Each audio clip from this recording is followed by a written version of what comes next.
Machigini janeno ma Lolwe Tv kamoro ma intiere en chieng' tich abich mano endo ma en Friday. Odiochieng' mar fuong'o wich sama bende an Oboke adek kaendi madwa mondo mi achiw ni mondo ing'e tang'o mantiere e oboke gi iki.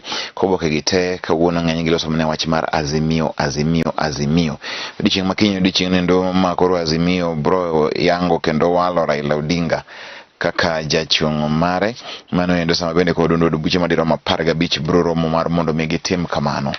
Uhuru Kenyatta iparo ni bende bro telo ne wach ni ndi achiel kachiel. Wach maduong' mantie endi en ni 300 Azimio delegates to crown Raila. Jokanyo madirom 300 mag Azimio koro bro chopo mondo mi gisir Raila mondo mi ochunga ka jatend piny owacho.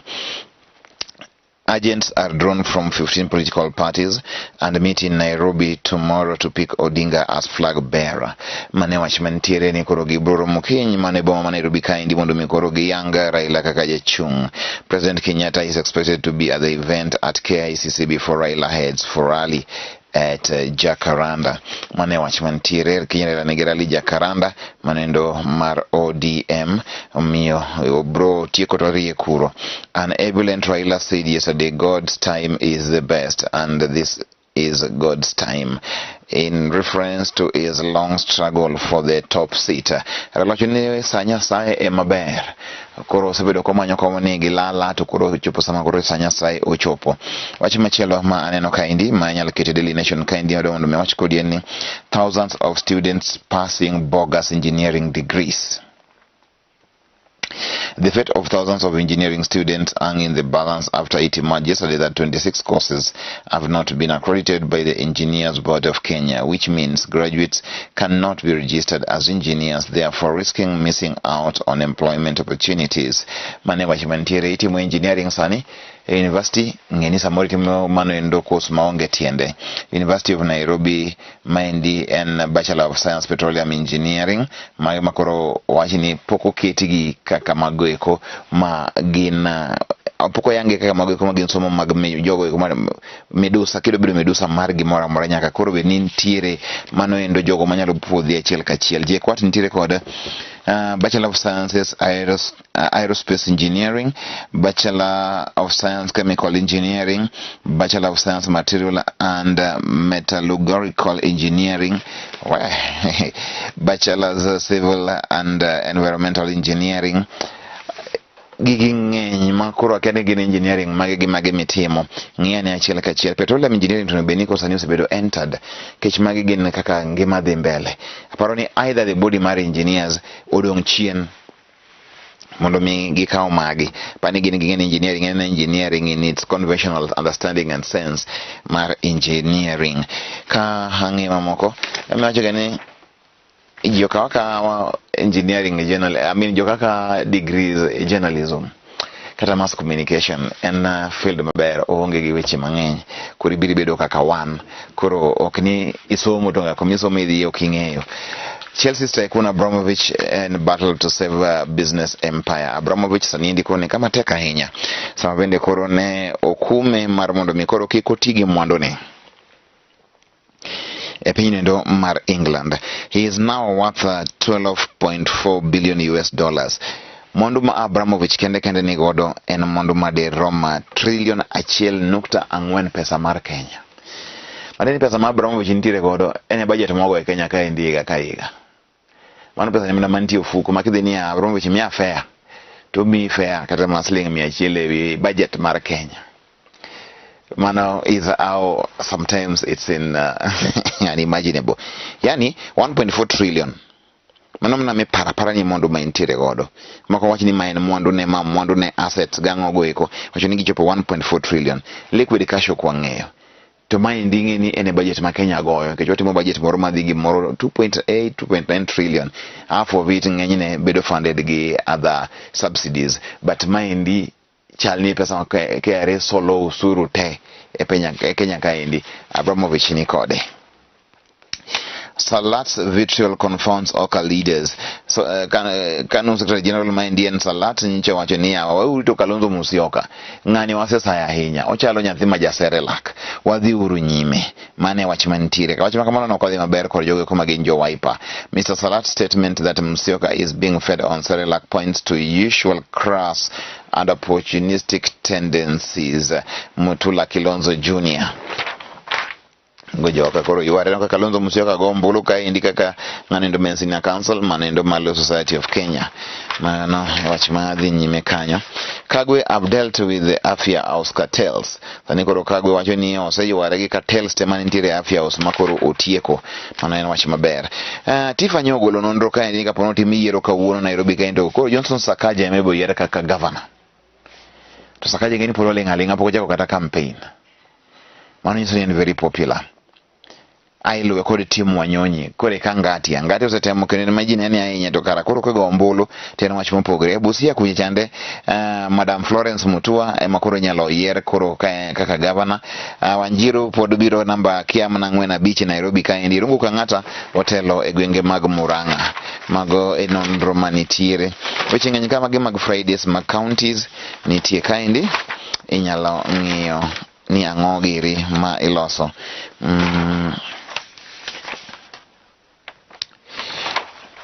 Nti awards mang'eny ahinya ka endi ma endi Association of Kenya Insurers ntiga awards mang'eny kama sani gichiwo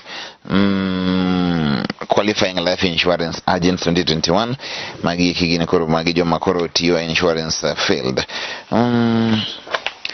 Kawa dhi nyime en mnani koro weche ng'eny ka ting'eni kawuono nitiere gik mang'eny ahinya ng'eni wago iko mag tuke. Real comeback shows married are still alive mane wach mantiere. Sama koro Pep Guardiola bet ni Manchester City koro dhi nyime ok en gima lich ahinya e Champions League mane ler mantiere. Uhuru to be patron as Raila's Azimio unveiled. Eni koro Uhuru wabobedo jatelo mano endo mar Azimio la Umoja. Sama bende koro Raila kinye no yange achiel kachiel kaka jating' ndai mar Azimio. Powerful organ consisting of all secretaries in Azimio to run coalition. Hapa ni gini ene gima mna mkuwa sani kapano bodhi mabora ahinya coalition ni endi kaka ng'e Raila ntiere Meru ka indi koro nyokowe kod mago eko magin jotelo ma Meru no kanye en kanyo. Sorry. Tifa Pola no ka indi ka Sakaja pod ntiere nyime. Kwa dhi mbele kani Friday rachi ni onge gi information mang'eny ahinya gasedigi. Tano ka indi ka an Kanano wacho nothing personal between me and Sonko Governor Kanano.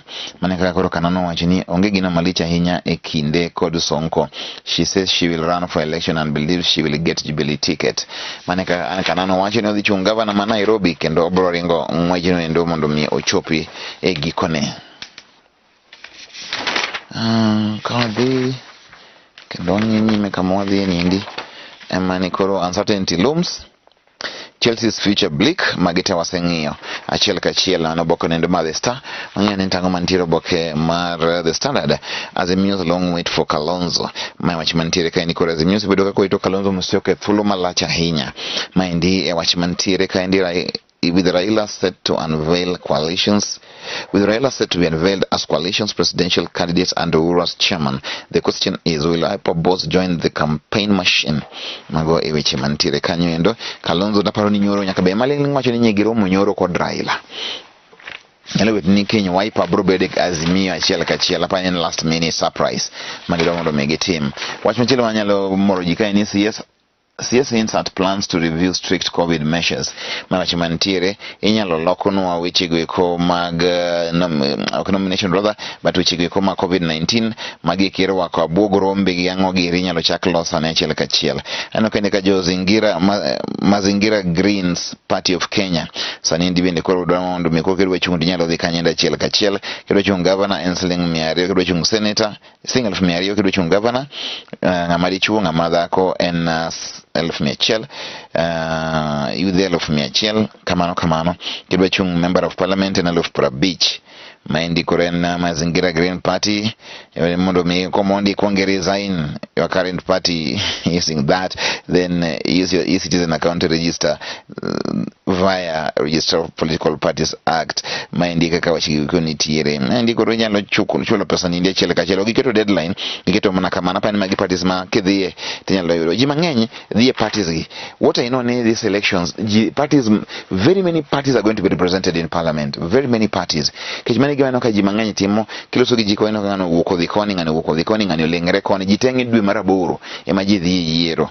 En wach mali chahinya. Kaendi plans for Uhuru to chair Azimio as Raila makes run for president. Mane wach mantie. Pressure bene wanto Kalonzo intie jago makosa ni korire kasiyo mara IBC longo ni Majan Hussein Majan saninde wacho ni oikre ni tijino endo tich manya wacho ni tich makata ko miya ya watu weura ba yani kech tijini nyake yae marach en rachne en mna mano no ka county government of Migori no ka indika koro Maindi Migori County Public Service Board declaration of vacancies nitie tije mang'eny ahinya masani koro ket kaendi e Migori County nyalo ng'iyo mano minyalo dwaro mondo mingi Migori ulendo kaendi gin tije mang'eny sipuap inyalo ng'iyo kendo ikawo achiel kachiel mano ma inyalo dwaro no kaendi ka nitie gik mang'eny ahinya ma jo Migori olando achiel kachiel ging'eny ahinya ka ma ito Oboke ni mara 13 kidwa tich sani jo Migori olando tije kanyo mondo mi koro kuom sani indika wadhi nyime no kaendi to end gender bias acknowledge and boldly confront male privilege mage weche mano kan kaendi tipo mo kan tikaendi tipo mar An Kananu kod Rachel Shebesh kod Pasaris magite gin wanawake wa nguvu weche ng'eny kaendi nitie maendi kore no Oboke Mother Pulse ang'eni rowere kaka Alphonse Giri kosa no magi to koro mae magi somo gino gisomo kata mana current affairs maendi en Pulse koro ang'eni gibro kawe nitie bende picha kaendi mantie kaendi longo ni John Nyabaro is a rapper, singer and songwriter. Her debut mixtape The Groovy Way dropped in 2021. Maendi koro Nyabaro inyalo ng'iye kabenti nyadendi bilongo ni Rap Queens inyalo ng'iye achiel kachiel no kaka koro magi koro gin vijana neno maendi kaka koro bedo kijana en kuom sani nyaka irwakri yo moro ma bende nyiso ni gik mirwako dongo moloyi chal gi monyumie nyaka ibed gi tatu moko ariyo adek nyaka tem bende wibe obede moyugno samoro matin vijana kikgoya gi kite mana is what they pick as a trendy ingeni being youthful better define the gik mang'eny ahinya the way people hold the youthfulness en gimoro ma is so debatable to jowa to kawe kaka Africans they take it kaka jo West kawe emomiyo samoro gimakodho ang chuo itigi to timre nadi to suko wigi to girwako very huge samoro but it's trendy for them mana koro ni kukua kijana en weche mag nonro mar Oboke ma wakelo ni TV mar Lolwe erokamano juma manyien ka Nyasaye oyie ochakwarom.